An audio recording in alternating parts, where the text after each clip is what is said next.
Adverbial participles can be a challenge to translate sometimes simply because they have such a wide range of possible meanings. Let's take a look at Ephesians 2:1. I'll show you what I'm talking about.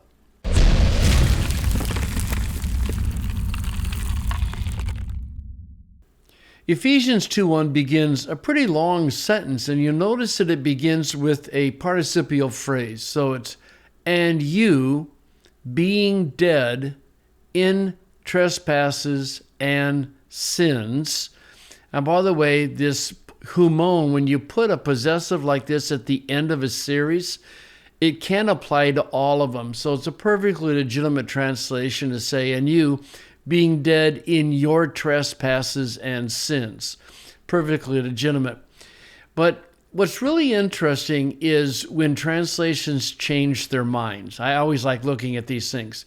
In the NRSV, it does what most translations does. It says, and you were dead.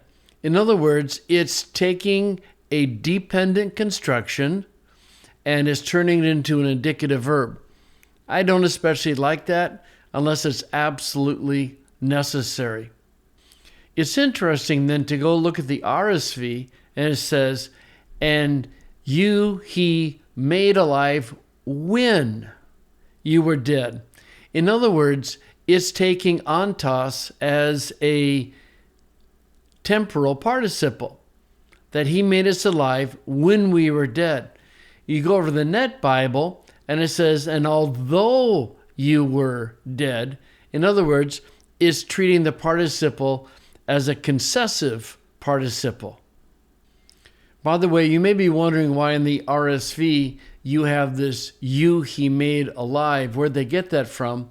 Well, if you go down to verses 4 and 5, you have another very long sentence, but it's God. Then you have modifiers. Modifiers made us alive. And so you have the basic sentence of God made us alive. And that's the context under which you can then pull it up and say, but he made alive. So they're just bringing the subject and verb to the front of the sentence purely for English style reasons.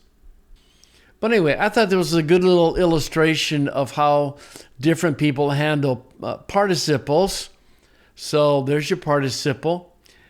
NRSV and most translations turned it into an indicative. The old RSV made it temporal, and the Net makes it concessive. It's all just a matter of context.